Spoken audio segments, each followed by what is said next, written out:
What forces a god, a monster, a paranoid billionaire, and two shrinking scientists to walk into a room and decide to save the world? It sounds like a setup of a bad joke, doesn't it? But in September 1963, that wasn't a joke. It was an act of desperation. We often think of this team as the shiny, corporate-approved pillars of justice, the Earth's mightiest heroes, smiling for the cameras. But the truth is messy. Their formation wasn't a handshake. It was a collision. They didn't come together because they liked each other.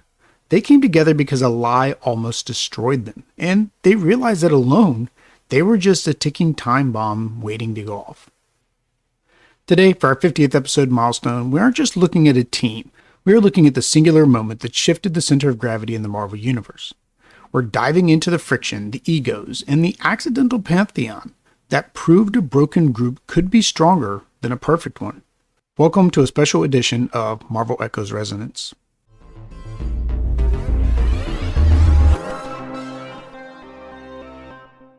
Welcome back. I'm your host, Will, and I'm incredibly hyped to be sitting here for episode 50. Whether you've been with us since we broke down the century in episode 1, or you just found us today, thank you. Let's see the time machine get us back to 1963. Kennedy was in the White House, the Beatles are just about to explode in America, and the Cold War, it's freezing. The Cuban Missile Crisis happened just a year prior. The world felt like it was teetering on the edge of a knife. At Marvel Comics, Stan Lee and Jack Kirby were already redefining superheroes with the Fantastic Four and Spider-Man. But they had a problem. They had these heavy hitters, Thor, Iron Man, Hulk, Ant-Man, scattered across different anthology books, Journey into Mystery, Tales of Suspense, Tales to Astonish. DC Comics, on the other hand, had the Justice League of America, which was basically a clubhouse where Superman and Batman were best friends who seemingly never argued. Stan needed an answer to that. But because this is the Marvel Universe, the world outside your window, he just couldn't have the meat for coffee. He needed anxiety of the 1960s. He needed a reason for these powerhouse egos to coexist. So he didn't write a story about a team-up. He wrote a story about a disaster response unit. This wasn't the Super Friends. This was closer to a hastily formed NATO coalition. A group of powers who didn't necessarily trust each other, but realized the alternative was mutual destruction. It was a gamble. The book thrown together to meet a deadline, which ended up creating the modern concept of the shared universe. Before we get into the how, we have to understand the who. If you listen to our deep dives on each individual character, you know that 1963, none of them were very stable. Let's look at the State of the Union, as we'll call it, for the founding five. First, you have Iron Man. As we discussed back in episode 4, Tony Stark in 63 isn't the confident futurist of the MCU that we're probably used to. He is a man living on borrowed time. His heart is literally held together by a transistor plate that needs constant recharging. He's paranoid, he's secretive, and he's essentially an arms dealer trying to rebrand. He enters this team looking for control, trying to manage threats that could hurt his bottom line or his fragile life. Then there's Thor. We talked about his journey and humility in episode 27. At this stage, he's still very much an arrogant prince slumming in Midgard. He's bored, he's dealing with Odin's restrictions and the drama of Asgard.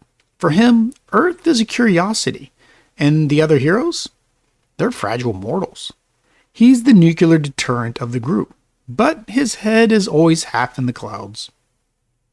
Then you have Hank Pym and Janet Van Dyne, Ant-Man and the Wasp.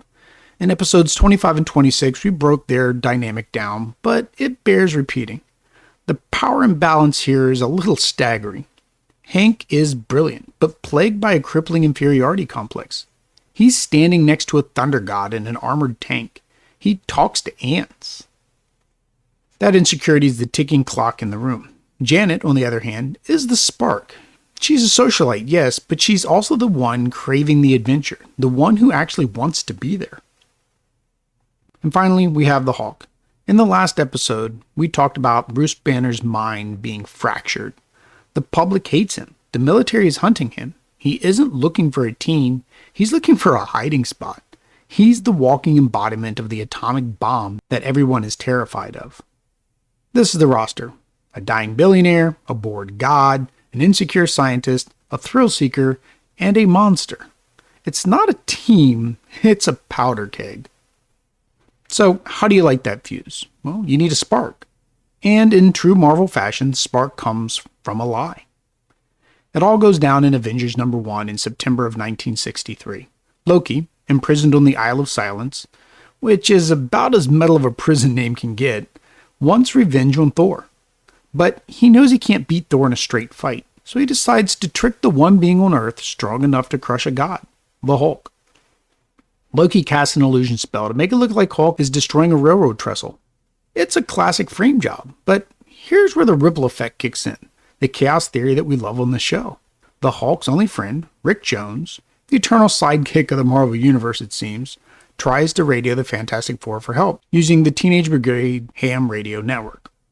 Side note, I really love that the internet of 1963 was just a bunch of teenagers on ham radios. Loki intercepts this signal and diverts it to Thor, hoping to draw him out. But he messes up. The signal doesn't just hit Thor. It hits Iron Man, it hits Ant-Man, and the Wasp. They all converge on the Southwest, and it's chaotic. Iron Man, Ant-Man, and the Wasp find the Hulk hiding in a circus, disguised as a robot clown named Meccano. I'm not making that up. The strongest being there is, juggling elephants to survive. It's tragic and hilarious, but underscores how desperate Banner was. They start fighting, obviously. But then Thor arrives and reveals the truth. My brother Loki is behind this. This is the key moment. This is the alchemy. They realize they've been played. Iron Man, the control freak, played. Thor, the god, played. The realization of that singular threat Loki could manipulate them is individually what scares them straight. They team up, defeat Loki, mostly by dropping him through a trap door, which is very Looney Tunes, and stand around awkwardly. It's Ant-Man, Hank Pym, who says, "We should do this all the time." And it's Janet, the Wasp, who names them. She says, "We should be the Avengers." Think about that name. Not the Defenders, not the Guardians, the Avengers. It implies that something bad has already happened, and they're the retribution. It's a darker, more aggressive promise than the Justice League ever made. Now, if it were a movie, the credits would roll, they'd get shawarma, and everything would be fine, but this is the 616. The immediate aftermath in Avengers number 2 is a disaster. The friction I mentioned earlier, it catches fire. The Hulk looks around the room and realizes something very heartbreaking. His teammates are terrified of him.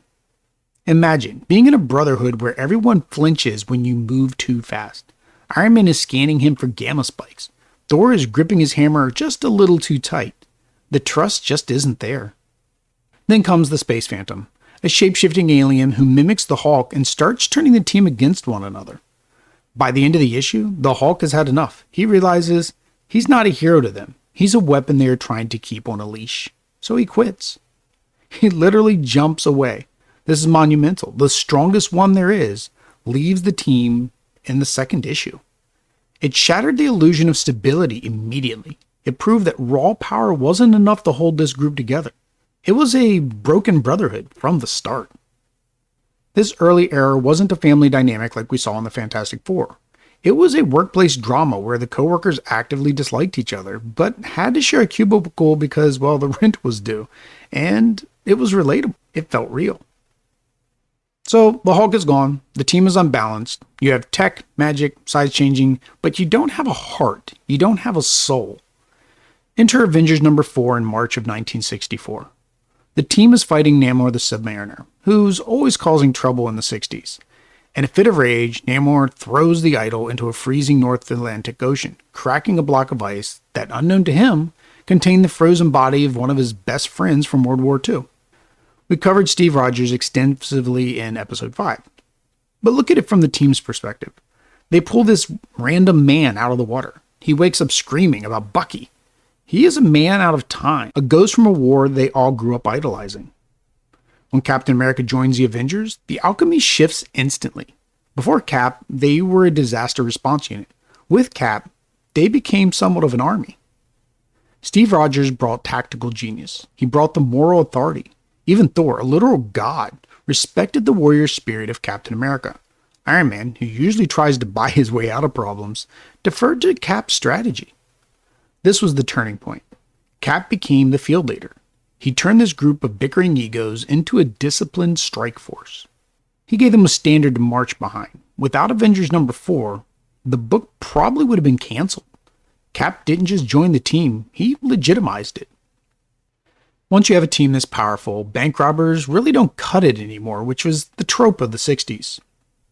You can't have Thor fighting Stiltman every month.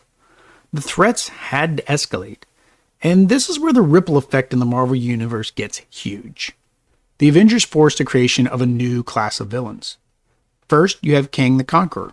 He arrives early in Avengers number 8. He represents a threat to history itself. He proved that the Avengers weren't just protecting New York, they were protecting the timeline. He raised the stakes from a local team to a temporal one.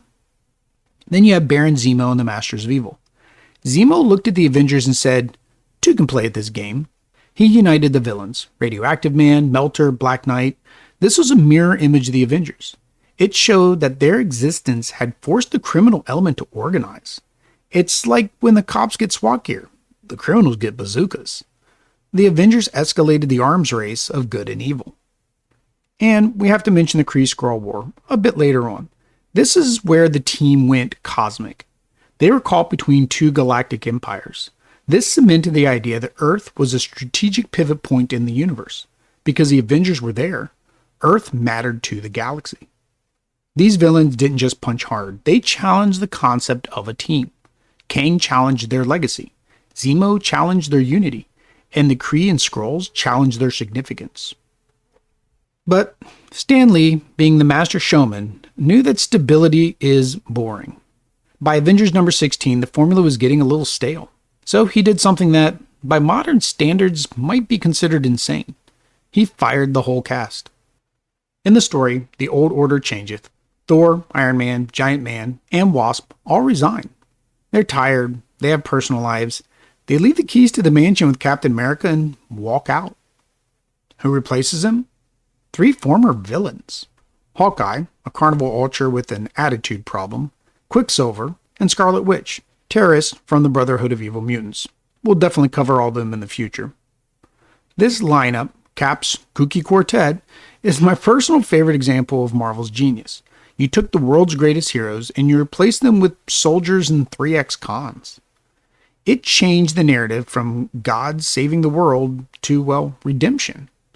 They were underdogs. Hawkeye was constantly arguing with Cap. Quicksilver was surly, but it worked. It proved that the idea of the Avengers was bigger than the founders. You didn't need a god or a billionaire to be an Avenger.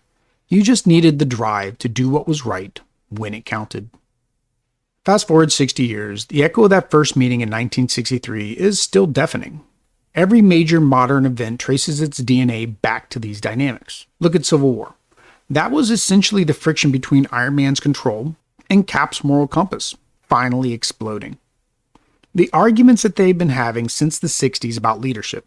It tore the superhuman community apart in the 2000s. We look at the Young Avengers. You have Patriot, Iron Lad, Hulkling, Wiccan.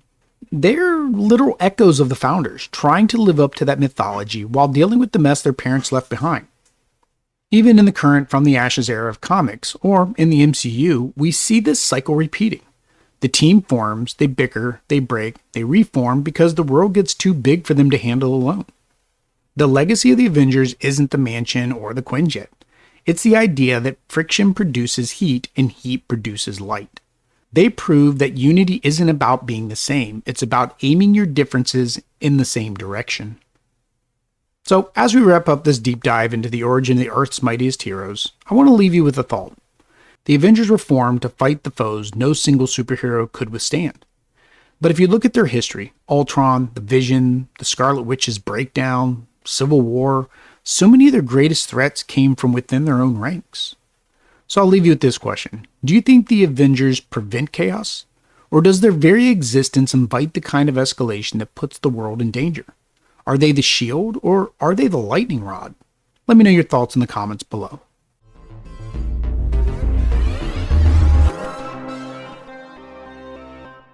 Thanks for listening to this special episode of Marvel Echoes Resonance. It's been a wild ride from the Century to the Avengers, and we're just getting started. If you enjoyed this deep dive into the history of the 616, make sure you subscribe or follow so you don't miss any of our future episodes. Leaving a like and a 5-star review really helps the podcast grow and lets us keep the lights on in the mansion. Leave a comment for future episode ideas. Who do we cover next? The Defenders? The Midnight Suns? Let me know. And for more content, including a full deep dive article in this episode and new reader guides, be sure to visit the website in the links below. Till next time, true believers, make mine Marvel.